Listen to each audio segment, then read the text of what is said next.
자, 지금까지 있어졌던 이야기를 이제는 다시 한번 쭉 살펴볼 때가 된 것 같아요.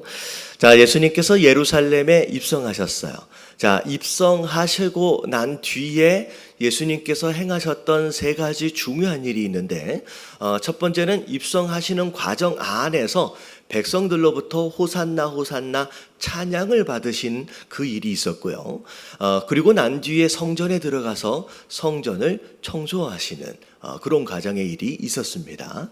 자, 그리고 청소의 과정이 끝난 다음서부터 그 다음 날서부터 예수님께서는 성전에 들어가셔서 가르치시는 일을 시작하셨다라고 하는 거. 자, 이게 이제 세 가지 예수님이 하셨던 일인데, 자, 이 세 가지 중요한 일들이 그 당시 종교 지도자들에게 있어서는 굉장히 불만이 있는, 굉장히 마음에 안 드는 일들 가운데 하나였지만, 예수님을 향하여서 호산나 호산나 찬양하는 거 정말로 듣기 싫어서 조용히 좀 해라, 조용히 좀 시켜라 라고까지 제자들에게 예수님께서 요구하기도 했고요. 실제적으로 성전을 청소하시는 이 과정들을 통하여 그들에게 있어서는 어떻게 보면 권위적인 문제와 더불어서 재정적인 손해를 보기 시작했다는 거죠. 그래서 마음에 안 들었어요. 자, 그리고 성전에서의 가르치는 행위는 사실 그들의 허락을 받아야지만 할 수 있는데, 예수님은 그 누구의 허락도 받지 않으시고 그냥 가르치셨어요. 자, 그러니까 그것을 허락해 줄 수 있는 권한을 가진 이 종교 지도자들은 굉장히 마음이 어렵겠지요. 그래서 예수님을 찾아옵니다. 찾아와서 자, 대뜸 예수님께 뭘 얘기를 했냐면, 도대체 무슨 권위로, 도대체 누가 준 권위로 이런 일을 하느냐라고 이제 따지기 시작하는 과정에서, 자, 예수님께서 그들을 향한 가르침과 책망을 네 가지 비유로 가르치시는 상황을 우리가 거의 이제 두세 달에 거쳐서 함께 이제 살펴본 겁니다. 자, 이 네 가지 비유가 무엇이었는지를 잠깐 정리를 해보면, 자, 첫 번째 비유가 두 아들과 포도원의 비유였습니다. 자, 첫째 아들은 아버지가 포도원에 가서 좀 일 좀 해라 라고 했을 때 간다고 했지만 가지 않았어요. 하지만 둘째 아들은 가지 않는다고 했다가 마음에 찔림이 있어서인지 결국은 가서 일을 하게 됩니다. 자, 이 모습을 보면서 첫째 아들 되어져 있는 종교 지도자들, 말로는 내가 순종한다, 내가 열심히 뭘 한다라고 얘기하지만 실제적으로 행위로 맺는 열매는 없다라는 거죠. 불순종하고 있다는 거죠. 그러면서 아무리 얘기해도 돌이키지 않는 그들의 모습을 예수님께서 이 비유를 통하여서 가르치시고 책망하셨어요. 자, 그리고 난 뒤에 두 번째 비유가 뭐였냐면 악한 농부들에 대한 비유였습니다.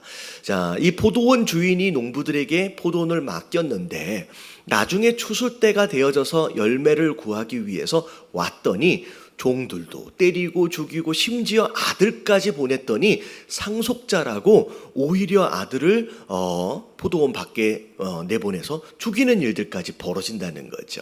자, 이 비유를 통하여서 예수님께서 뭘 얘기하시냐면, 사실은 너희들이 맡고 있는 이스라엘, 사실 하나님이 너희에게 맡기신 포도원 아니냐.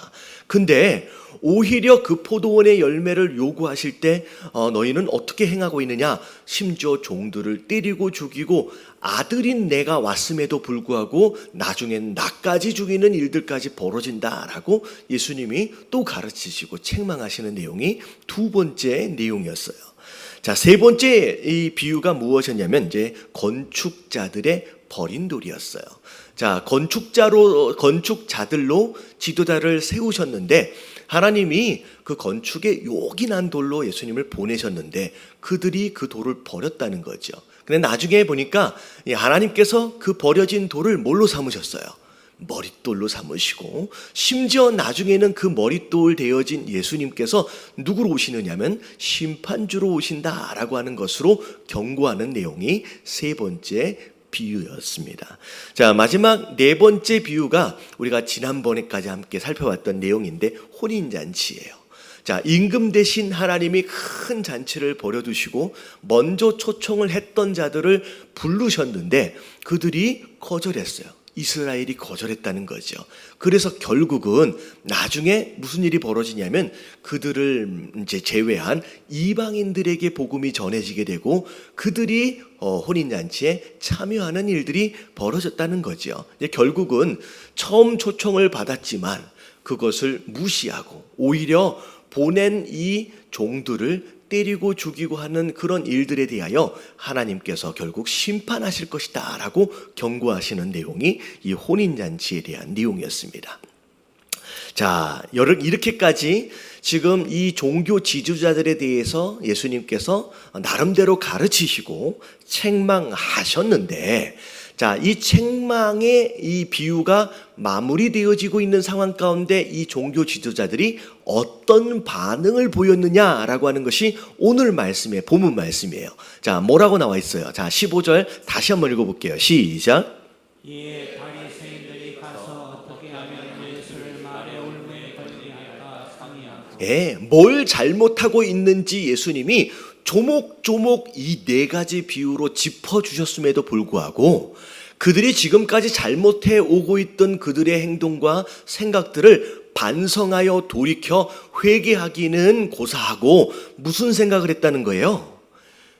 오히려 예수님에 대하여 분노함과 동시에 이 예수님을 어떻게 하면 올무에 걸리도록 할까? 예수님을 어떻게 하면 어렵게 할까? 심지어 나중에 보면 이 예수님을 어떻게 죽일까라고 하는 계획을 세우기 시작했다라는 거죠. 자, 오늘 말씀의 주제가 바로 이겁니다. 예수님 주변에 많은 사람들이 함께 따라다니고 있어요. 자, 누군가는 이 예수님의 말씀을 통하여 회개하기도 하고 예수님 말씀을 통하여 깨닫기도 하고 돌이키기도 하고 예수님 말씀을 통하여서 은혜를 많이 받는 그런 사람들이 있어요. 심지어 세리조차도 심지어 창녀들조차도 이 예수님의 가르침을 통하여 회개하고 돌아오는 일들이 막 일어나고 있는데 그 가운데에서 유독 이 종교 지도자들이라고 하는 이 사람들의 무리만큼은 회개하고 돌이키기보다 뉘우치고 깨닫기보다 오히려 그렇게 가르치고 있는 예수님을 어떻게 하면 해롭게 할까? 어떻게 하면 죽일 수 있을까를 역모하고 있는 상황들이 벌어진다는 거죠. 결국은 이 바리새인이라고 이야기하고 있는 이 종교 지도자들은 그 많은 사람들 가운데 유독 변하지 않는 독특한 사람들 가운데 하나였다라는 거예요. 자, 오늘 말씀의 주제는 바로 이거예요. 왜 이 종교 지도자들은 왜 여기서 얘기하고 있는 이 바리새인들은 왜 이 예수님의 가르침 안에서도 이렇게 변하지 않을까? 이렇게 깨닫지를 못할까? 심지어 이 어마어마한 예수님의 가르침 안에서도 왜 이렇게 은혜 받지 못할까라고 하는 거에 대한 이유를 우리가 찾아볼 필요가 있다는 거죠. 자, 왜 그러냐면 여러분 이 바리새인들 가운데서는 이 바리새인됨에 굉장히 독특한 요소들이 있어요. 여러분 이 요소들이 그들의 변화와 회개를 방해하고 있는 요소들이거든요. 여러분 이 문제, 이 바리새인됨의 이 요소들이 사실은 우리 안에 만약에 있다라고 한다면, 그리고 그 문제가 우리 안에서 만약에 해결되지 않는다라고 한다면 오늘 우리도 마찬가지 이 바리새인들처럼 아무리 말씀을 듣고 아무리 수많은 예배를 드린들 우리가 변하지 않아요. 그럼 변하지 않는다는 거예요. 우리가 깨닫지 못한다는 거예요. 우리가 성장하지 못한다는 거예요. 그래서 오늘 말씀의 주제는 도대체 이들의 변화와 이들의 회개를 방해하고 있는 이 바리새인됨의 요소가 뭔지를 찾아서 이게 우리 안에 혹시는 있지 않는지 우리 스스로를 돌아보고 그런 가운데 혹시나 어떤 부분이 있다라고 한다면 여러분 이 문제를 해결하심으로 말미암아 이 바리새인들처럼 끝까지 예수님을 거역하고 거부하는 자들이 되어져서는 안 된다라는 거예요. 여러분 오늘 말씀을 통하여 우리 안에 이런 모습을 찾고 발견하고 돌아보실 수 있는 저와 여러분들 되시길 주님의 이름으로 축원합니다. 자, 뭐가 문제인지를 잘 살펴보면, 자, 예수님이 이 종교 지도자들, 바리새인 되어진 이들을 향하여 굉장히 대표적으로 책망하셨던 어떤 요소 한 가지가 있는데, 여러분 이게 마태복음 23장 27절에 나와 있는 말씀입니다. 자, 이게 보면, 자, 같이 한번 읽어볼게요. 다 같이 시작. 화 있을진저 외식하는 서기관들과 바리새인들이여, 회칠한 무덤 같으니 겉으로는 아름답게 보이나 그 안에는 죽은 사람의 뼈와 모든 더러운 것이 가득하도다. 자, 바리새인들을 향하여 예수님이 책망하실 때 대표적인 문제가 뭐였냐면, 자, 오늘 여기 27절 제일 앞에 나와 있는 것처럼 외식하는 이라고 설명을 하면서 그들을 책망하셨어요. 자, 이 바리새인의 가장 큰 문제가 하나라고 생각한다면, 자, 뭐라고 얘기할 수 있냐면 외식이라고 설명할 수 있습니다. 자, 이 외식에 대하여 예수님이 27절에 보면 간단하게 뭐라고 설명하냐면 회칠한 무덤과 같다. 그래서 겉으로 볼 때는 아름다워 보인대요. 자, 안에는 무덤인데, 회라고 하는 것은 어떤 페인트 같이 물감 칠한다는 어떤 그런 개념으로 생각하시면 될 것 같아요. 그래서 무덤 밖에 이쁘게 색깔 칠을 해놓은 거예요. 그래서 겉에서 볼 때는 아름다워 보인대요. 근데 그 안에는 무덤이기 때문에 안에는 뭐가 있을 수밖에 없어요. 죽은 사람, 시체와 뼈가 있고 더러움과 어떻게 보면 부패함이 있다는 거죠. 자, 이게 외식이라고 하는 것에 대한 대표적인 설명이에요. 자, 오늘 이 외식이 어떻게 시작되어져서, 자, 어떻게 발전하게 되고 어떤 결과를 낳게 되는지에 대한 5가지의 단계를 여러분들에게 설명을 드리겠습니다. 그래서 여러분 이 5가지의 단계를 쭉 살펴보는 가운데, 나는 혹시 이런 부분들 가운데 어떤 부분들이 있는지, 심지어 나는 몇 단계까지 가고 있는지를 우리가 찾아볼 수 있다는 거죠. 자, 1단계를 설명을 드릴게요. 자, 1단계.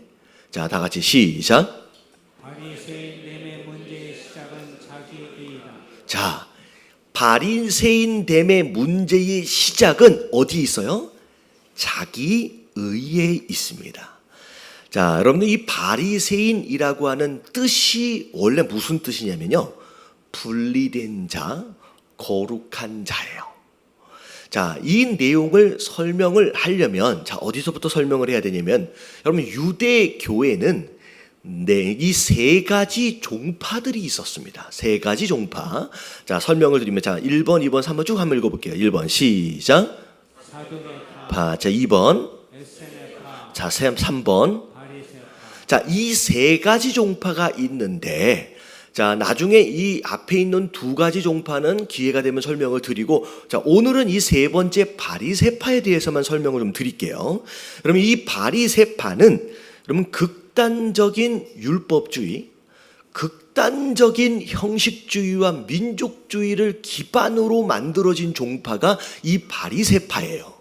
자, 이 바리새파가 어떻게 시작됐는지를 보면, 자, 이스라엘 백성들이 왕국 시대, 분열 왕국 시대, 북이스라엘 남유다로 나눠졌을 때 그렇게 하나님이 경고하셨음에도 불구하고 말을 그렇게 안 들었어요.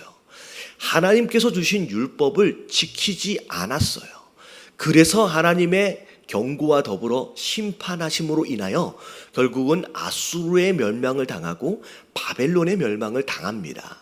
그 가운데 바벨론의 멸망을 당한 가운데 포로로 끌려갔던 유대인들 가운데 나중에 70년의 기한이 차서 돌아온 유대인들이 있는데, 돌아온 유대인들이 곰곰이 생각해 보니까 왜 우리 조상들이, 왜 우리 민족이 이렇게 전쟁에서 져서 포로로 끌려가는 왜 이런 수모를 당하게 되었는가 잘 들여다보니까 하나님이 그들에게 주신 율법을 지켰어요, 안 지켰어요? 안 지킨 거예요.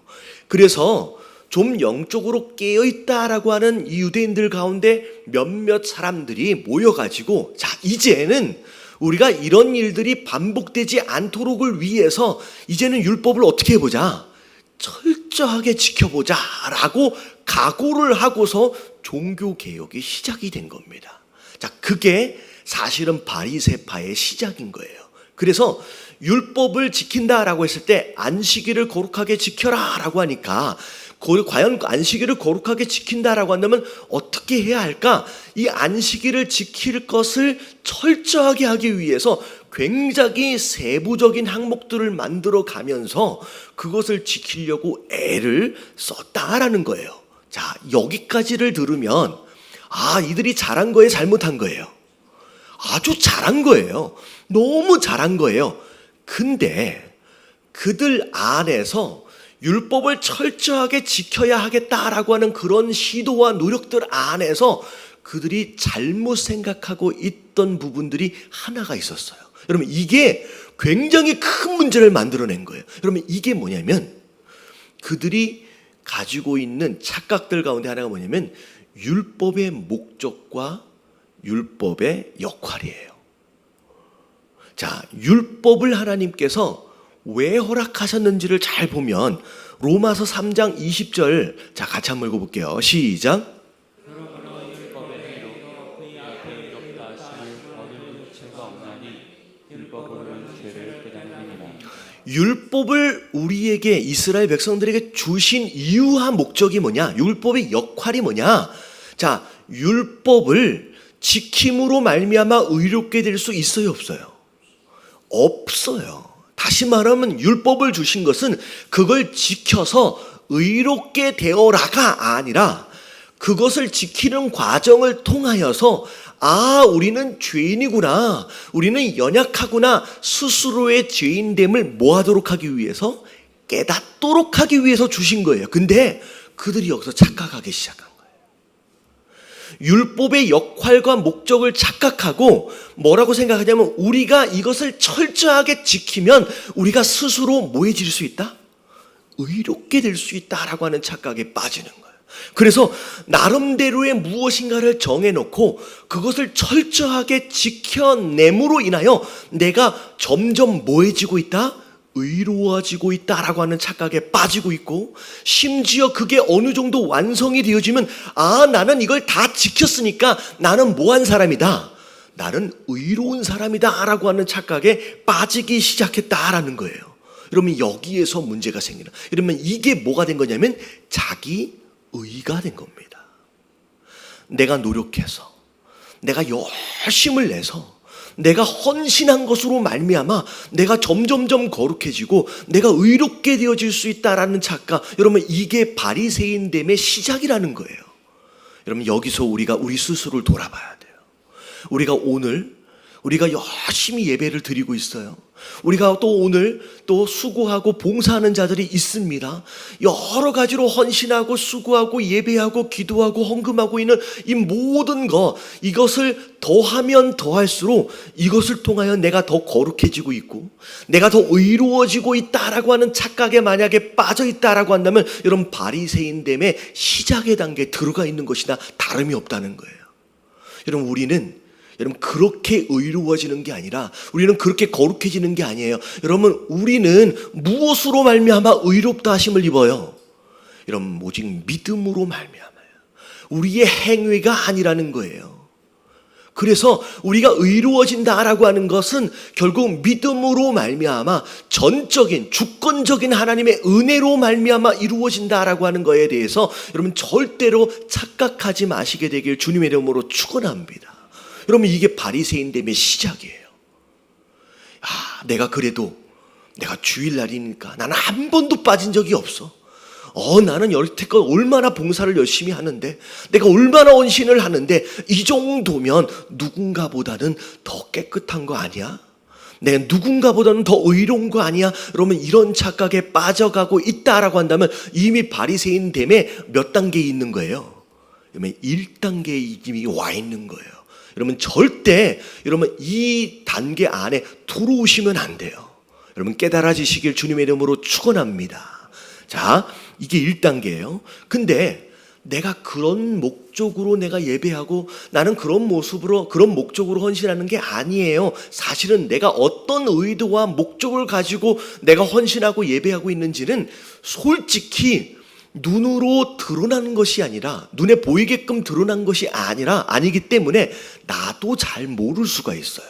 자, 2단계서부터는 눈에 보이는 증상으로 나타나는 단계인데, 자, 이 단계에서부터 내가 어떤 상황에 있는지를 점검할 필요가 있습니다. 자, 2단계. 자, 2번. 자, 다 같이 한번 읽어볼게요. 시작. 외식은 사람들에게 보이기 위한 신앙으로 발전한다. 자, 외식은 간단하게 얘기하면 겉과 속이 다르단 얘기예요. 자, 특별히 아까침에 처음 읽었던 말씀 안에서 마태복음 23장 27절부터 28절까지를 보면, 자, 외식에 대하여 회칠한 무덤이다. 겉으로 보일 때는 아름다워 보이지만 그 안에는 죽은 사람의 뼈가 있고 더러운 것들이 있다. 그래서 28절에 자, 다 같이 한번 읽어볼게요. 시작. 이와 같이 너희도 겉으로는 사람에게 옳게 보이되 안으로는 외식과 불법이 가득하다. 자, 외식의 1단계로 들어온 사람은 그 다음 2단계에 어떤 상태의 모습들이 나타나기 시작하냐면, 내가 겉으로 행하고 있는 모든 종교적 행위가 하나님께 보이기 위한 것이기보다는 누구에게? 사람에게 옳게 보이기 위한 수단으로 나타난다는 거예요. 그래서 안으로는, 다시 말하면 사람들이 보이지 않는 곳에서는 외식과 불법과 더불어 별의별 일들을 다 하고 있음에도 불구하고 사람들이 보고 있는 곳에서만큼은 그들에게 옳게 보이기 위한 목적을 가지고 굉장히 거룩하게 아름답게 모습으로 자기를 포장해내기 시작한다는 거죠. 자, 이게 어떻게 표현될 수 있느냐? 자, 우리가 신앙생활을 함에 있어서의 모든 행동들이 사람들이 보이고 있는 곳에서만 국한되어져 있다라고 한다면 우리가 이것을 스스로 의심해 볼 필요가 있다는 거예요. 사람들이 보이는 곳에서만 예배하고 있고, 사람들이 보이는 곳에서만 기도하고 있고, 사람들이 보이고 있는 곳에서만 헌신하고 있고, 사람들이 보이고 있는 곳에서만 무엇인가를 하고 있고, 그렇지 않은 곳에서는 다른 모습으로 우리가 살아가고 있다라고 한다면 우리는 몇 단계 와 있는 거예요 지금? 여러분 2단계에 와 있는 거예요. 여러분 사실은 여러분 우리의 신앙의 모든 행위는 누구 앞에서예요? 사람이 아니에요. 하나님 앞에서예요. 사람에게 보여지기 위한 행동들로 우리가 자꾸 인식하고 그곳으로 흘러가고 있다라고 한다면 우리가 이미 2단계에 와 있는 것일 수 있다는 거예요. 여러분 잘 생각해 보세요. 여러분들 아무도 없는 곳에서의 내 모습이 진짜 나예요. 아무도 보이지 않는 곳에서의 내 언행, 내 생각, 내 행동이 사실은 그게 내 모습이에요. 여러분 스스로를 포장한 것으로 말미암아 그게 내 모습인 것처럼 착각해서는 안 된다는 거예요. 여러분 2단계, 여러분 나가 사람들이 보지 않는 곳에서는 나는 어떤 행동들을 하고 있느냐라고 하는 것을 돌아보심으로 말미암아 스스로의 바리새인됨의 요소를 점검하실 수 있는 저와 여러분들 되시길 주님의 이름으로 축원합니다. 여러분 이게 2단계예요. 자꾸 사람들이 보이는 곳에서, 그래서 혹여나 내가 무엇인가에 막 수고하고 헌신했는데 아무도 안 봤어. 그러면 되게 서운해. 그래가지고 어떻게 하는 거예요? 광고하고 다녀. 이거 누가 했는지 알아? 이거 누가 했는지 알아? 라고 하면서 내가 이것을 했다라고 막 드러내려고 애쓰는 이런 모습이 여러분 이미 2단계에 와 있는 것일 수 있다라는 거예요. 자, 여러분 2단계. 자, 그 다음에 이제 3단계로 넘어갑니다. 자, 3단계에는 뭐가 있느냐? 자, 3번 다 같이 한번 읽어볼게요. 시작. 정죄와 비판으로 스스로의 의로움을 증명하려는 비겁한 자가 되어간다. 자, 자세히 제가 자주 설명을 드리는 내용들입니다. 자, 사람에게 보이는 신앙의 형태, 그러면 이것을 이제 넘어서게 되면 자, 어떤 상황이 벌어지냐면 자, 정죄와 비판, 다른 사람들의 잘못을 들추어내고 그것에 대하여 비판하고 정죄하는 것으로 말미암아 내가 어떠하다? 의롭다라고 하는 것을 간접적으로 막 증명하려고 하는 그런 비겁한 자의 단계로 넘어가게 돼요. 자, 이게 누가복음 6장 42절에 나와 있어요. 자, 너는 네 눈에 린 속에 있는 들보를 보지 못하면서 어찌하여 형제에게 말하기를 형제여 나로 네 눈 속에 있는 티를 빼게 하라 할 수 있느냐. 자기 눈에는 뭐가 들어 있어요? 들보, 어마어마하게 큰 들보가 들어 있는데 남의 형제, 다른 사람의 형제에는 뭐가 들어가 있대요? 티가 들어가 있다고 그거 빼주겠다고 너는 왜 티가 들어가 있느냐? 너는 왜 티가 있느냐라고 막 지적한다라는 거예요. 그러면서 하시는 얘기가 뭐냐면 자 거기 읽어볼게요. 노란색부터 시작. 외식하는 자여 먼저 내 눈 속에서 들보를 빼라. 그 후에야 내가 밝히 보고 형제의 눈 속에 있는 티를 빼리라. 자, 이게 누구의 특징이냐? 외식하는 자의 특징이라는 거예요. 외식하는 자의 3단계로 넘어가게 되면 자기는 자기의 선행으로 말미암아 열매를 잘 못 맺어요. 그렇기 때문에 자기 안에 더러운 것들에 대해서 자기는 알아요.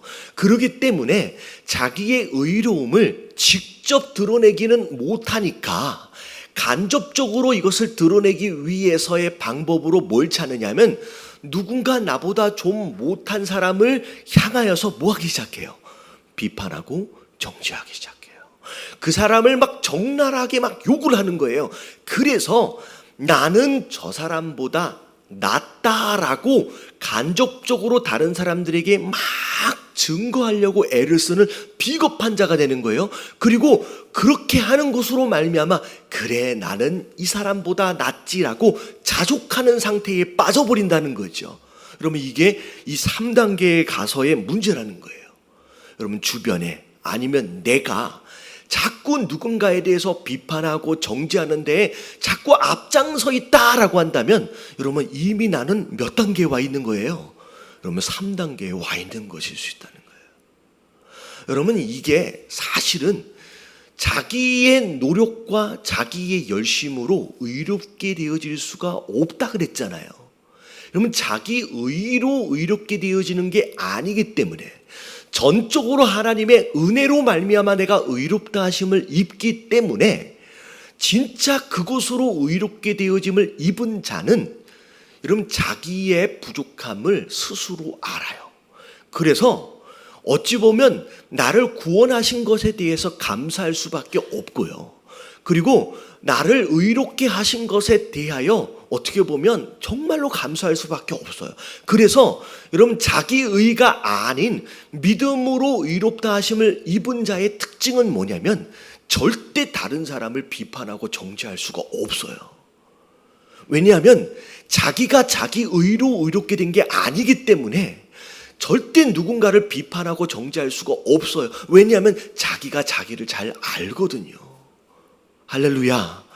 예, 내가 구원을 받은 것 자체도 얼마나 감사하고 이게 다 하나님의 은혜인 거예요. 내가 예배를 드리고 있는 것 이것조차도 얼마나 감사한 일인데 다시 말하면 앞에 첫 번째 단추를 제대로 끼웠다라고 한다면 자기 의가 아니다라고 한다면 3단계까지는 와서는 어떤 상태가 되냐면 철저하게 겸손해져요. 그래서 누군가를 절대 비판하고 판단할 수가 없어요. 여러분 비판하고 정죄하는데 앞장을 서고 있다라고 하는 건 이미 첫 번째에 자기 의로 무엇인가에 잘못된 단추로 낀 거예요. 여러분 깨달아지시길 주님의 이름으로 축원합니다. 여러분 이게 바울 사도가 바리새인 되어져 있었음에도 불구하고 이 바리새임을 버리고 변화됐잖아요. 이런 바울 사도의 변화된 모습을 보면 이런 모습이 나요. 여러분 절대 바울 사도는 여러분 이 2단계 3단계 이런 모습이 없어요. 그럼 우리가 여러분 이 3단계에 와 있다라고 한다면 굉장히 위험해지고 있는 상황이 되는 거예요. 자, 이 3단계. 자, 그다음에 자, 이제 4단계로 넘어가게 되면 어떤 상태가 되냐면 자, 4번 같이 한번 읽어 볼게요. 시작. 반복된 자가 되어버린다. 자, 디모데전서 4장 2절 말씀에 보면 자, 같이 한번 읽어 볼게요. 시작. 자기 양심이 하인을 맞아서 외식함으로 거짓말하는 자들이라. 자, 외식함으로 거짓말한다. 여러분 이 거짓은 남을 속이기도 하지만 사실 자기 스스로 속기 시작해요. 이 거짓이 반복되어지면서 남을 속임과 동시에 자기 스스로 속기 시작해요. 그래서 그것을 뭐라고 얘기하냐면 자기 양심이 뭘 맞은 거대요? 화인을. 여러분, 화인을 맞았다라고 하는 것은 뭐냐면 불에 무엇인가에 의해서 지져져서 더 이상 감각을 잃어버린 거예요. 맨 처음에 외식이 시작될 때는 자기 안에 있는 더러움에 요만큼의 인식이 있어서 찔림이 있습니다. 근데 이게 거짓이 반복되면 반복되어질수록 이 안이 무뎌지기 시작하는 거예요. 그러다가 나중에 가면 마치 화인 맞은 양심처럼 내가 아무런 문제가 없는 것처럼 무감각한 상태가 되는 거예요. 그래서 여러분 속담에 보면 자, 바늘도둑이 나중에 뭐가 된대요? 여러분 소도둑 된대요. 여러분 이게 무슨 뜻일 것 같아요? 여러분 맨 처음에 바늘을 훔치면 그날 밤에 잠을 못 자요. 왜냐면 혹시나 걸릴까 봐서. 그래서 맨 처음에 바늘을 훔쳤을 때는 콩닥콩닥 뛰면서 그날 밤 못 자는 거예요. 근데 여러분 이게 익숙해지기 시작하면 더 큰 것을 훔치기 시작하는 거예요. 나중에는 이게 점점 익숙해져서 소를 훔쳤는데도 이 안에 가뭄이 없는 거예요. 찔림이 없는 거예요. 여러분 이 상태가 되는 거예요. 여러분 이 외식하는 자, 이 바리새인됨의 4단계까지를 가면 맨 처음에는 뭐 했어요? 보이기 위한 신앙. 자꾸 속이다 보니까 진짜 내가 거룩한지를 착각하기 시작하는 거예요.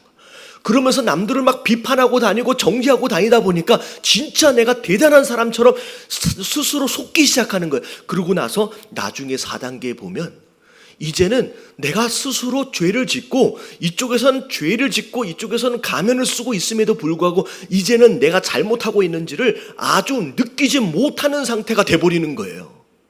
여러분 이게 4단계예요. 4단계예요. 그래서 여러분 이게 오늘 말씀을 듣는데 여러분 이건 나랑 별로 상관이 없는데 이런 얘기를 왜 할까? 여러분 이러면 4단계를 조심해야 돼요. 옆에 계신 분들에게 이야기 좀 했어요. 조심하셔야 됩니다. 여러분 특별히 이 말씀, 오늘 말씀에서 제일 조심해야 될 사람이 목사와 장로고 전도사예요.